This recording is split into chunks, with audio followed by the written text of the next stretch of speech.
오늘은 의료비 세액 공제에 대해서 살펴보도록 하겠습니다. 공제 대상 볼게요. 근로자가 부양가족을 위해 지출한 의료비인데 공제 요건이 나이 요건하고 소득 요건이 제한받지 않아요.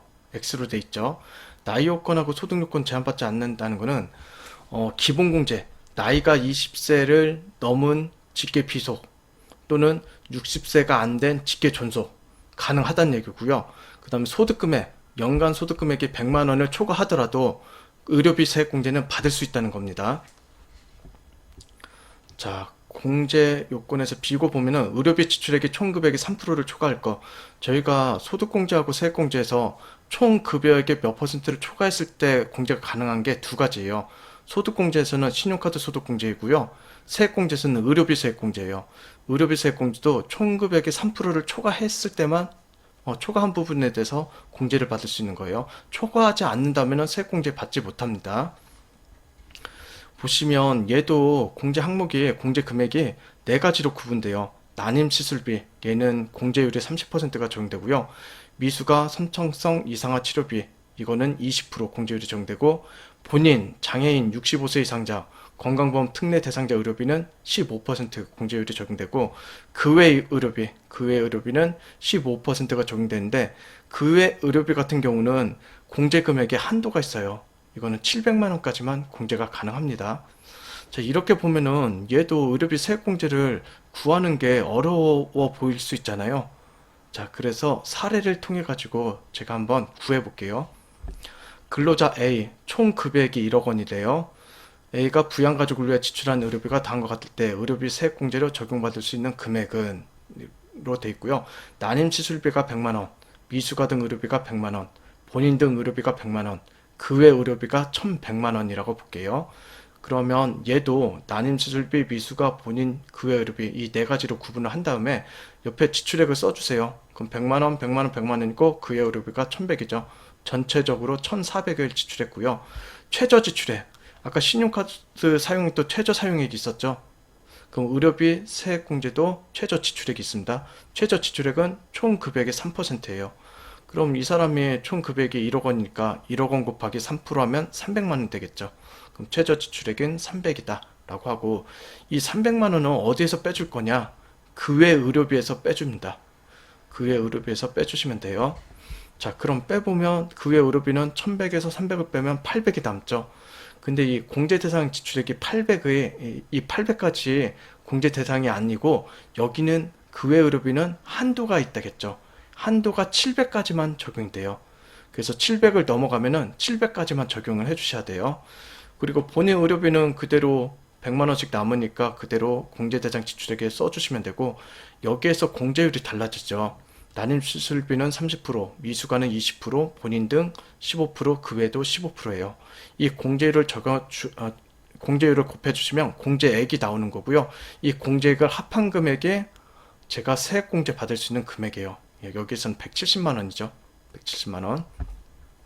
자, 두 번째 사례 볼게요. 근로자 A 총급여액 5천만 원이래요. 부양가족을 위해 지출한 의료비가 다음과 같대요. 본인 등 의료비가 100만 원이고요. 그 외 의료비가 650이에요. 난임하고 미수가는 없다는 거죠. 그럼 본인 등 의료비 100만 원 적어주시고 그 외 의료비가 650이에요. 자, 근데 최저 지출액이 있죠. 총급액이 3%, 5천만 원이니까 3%면 150이죠.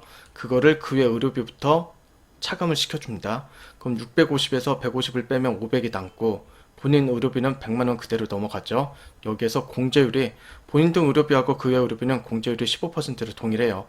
이걸 적용하면 공제액이 15만 원, 75만 원, 이 두 개를 합한 금액이 90이죠.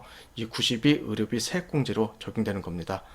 자, 여기서 제가 말씀드리고 싶은 거는 그 외 의료비가 그 외 의료비만 한도가 있잖아요. 700만 원. 그 700만 원 한도를 초과하지 않는다면은 본인 의료비하고 그 외 의료비를 합해가지고 쉽게 의료비 세액 공제 금액을 구할 수 있어요. 어떻게 하냐? 지출액 두 개를 더해요. 100만 원하고 650을 더해서 총 금액 최저 지출액을 빼서 그리고 공제율 15%를 곱해주면 쉽게 구할 수가 있어요. 자, 그러면 그 외 의료비가 700만 원이 넘는지 안 넘는지 어떻게 알 수 있느냐? 요거까지 물으신다면 그 외 의료비가 700만 원이 되는 지출액은 총급여액 곱하기 3% 플러스 700만 원.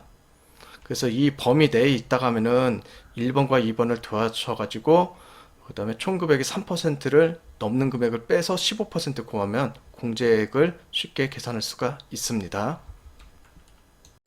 자, 공제 여부 판단 볼게요. 안경 콘택트 렌즈 구입비. 안경 콘택트 렌즈는 1인당 50만원까지 공제가 가능해요. 맞벌이 배우자를 위해 지출한 의료비. 만약에 내가 아내를 위해서, 아내도 소득이 있는데 근로소득자인데 내가 만약 아내를 위해서 지출한 의료비는 공제가 가능해요. 맞벌이 부부의 자녀 의료비. 맞벌이 부부의 자녀 의료비는 자녀에 대해서 기본 공제를 받는 사람이 공제가 가능합니다. 형님이 부양하는 아버지를 위해 지출한 의료비. 형제들이 아버지의 수술을 나누어 부담했어도 다른 형제들은 공제가 불가능해요. 왜냐하면 부양하고 있지 않기 때문에 그렇습니다. 아버지를 모시고 있는 형님은 본인이 지출한 의료비만 공제가 가능합니다. 항상 본인이 지출한 의료비 범위 내에서만 공제가 가능해요. 산후조리원 지출비용. 총급여액이 7천만원 이하인 근로자인 경우는 산후조리원에 대해서 출산 1인당 200만원까지 공제가 가능합니다. 간병인에게 개인적으로 지급되는 비용. 이거는 의료기관이 아니죠. 그래서 공제 불가합니다. 실손의료보험료. 실손의료보험료는 공제 대상 아니에요. 그래서 이 실손의료보험료는 연말정산 간소화 서비스에서 금액이 나와요. 그래서 그 금액을 빼고 하셔야 돼요. 건강기능식품 구입비용 공제 불가합니다. 외국 병원에 지출한 의료비 공제 불가합니다. 일반 응급환자 이송업체 소속 구급차 이용비. 의료기관이 아니고서는 공제 불가하고요. 의료기관에 해당하는 응급환자 수송 구급차는 공제가 가능해요.